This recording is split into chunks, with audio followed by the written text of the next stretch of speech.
Në Kosovë, krahas përgatitjeve teknike për mbajtjen e zgjedhjeve të parakohshme parlamentare, janë shtuar edhe thirrjet për veprime që do të shmangnin përvojën e zgjedhjeve parlamentare të vitit 2010, që u përshkuan nga parregullsi të shumta.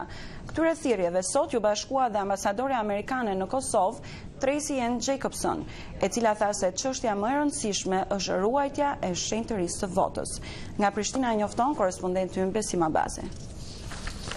Ambasadori amerikane në Prishtinë Tracy Ann Jacobson bëri thirrje sot për një proces të lirë të zgjedhjeve parlamentare që sipas saj janë një hap përpara në rrugën e Kosovës drejt zhvillimit të demokracisë dhe integrimeve evropiane. Ai bëri këto komente gjatë një vizite në Komisionin Qendror të Zgjedhjeve, i cili i shprehu mbështetjen e plotë amerikane. Ai tha se në Shtetet e Bashkuara thuhet zakonisht që mundësia e votimit dhe numërimi e respektimit votës është themeli i demokracisë. Ambasadore Jacobson tha se nga zgjedhjet e 8 qershorit pritet të jenë të lira, transparente dhe të ndershme dhe kjo do të çojë përpara demokracinë e Kosovës. So transparency, sanctity of the vote is the most important thing. I'd say the second most important thing is participation. Transparenca, shenjtëria e votës është gjëja më e rëndësishme. Çështja e dytë më e rëndësishme është pjesëmarrja, tha ajo, duke analizuar se nëpërmjet votës njerëzit mund të flasin se si institucionet mund të udhëheqin vendin për të ardhmen. Ajo tha se është më rëndësishme që të gjitha institucionet të kryejnë detyrat e tyre, përfshirë edhe organet e sundimit të ligjit që duhet të parandalojnë mashtrimet në zgjedhje. Ajo tha se do të takohet edhe me udhëheqësit e partive politike për të nxitur ata që të luajnë rolin e tyre, sikurse edhe gjithë mekanizmat e përfshirë në zgjedhje për të siguruar se votat nuk do të vidhen.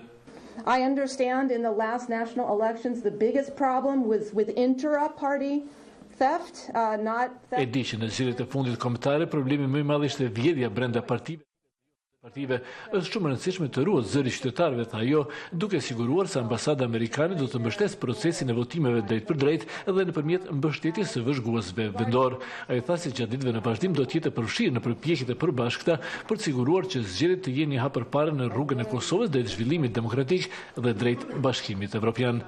Presidenti i Kosovës Atipeti Jajagi ka dërguar një ftesë shefes së politikës së jashtme të Bashkimit Evropian Catherine Ashton të dërgojë në Kosovë një mision vëzhgues të zgjedhjeve.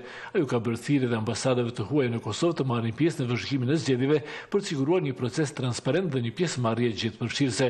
Gjatë ditës sot ajo është takuar dhe me zyrtarët e Bashkimit Evropian, misionet e ULEX-it dhe të forcave paqëruese të NATO-s për të diskutuar ecurinë e zgjedhjeve.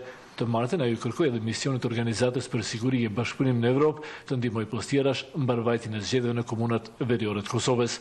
Për Zërin e Amerikës, Besim Abazi, Prishtinë.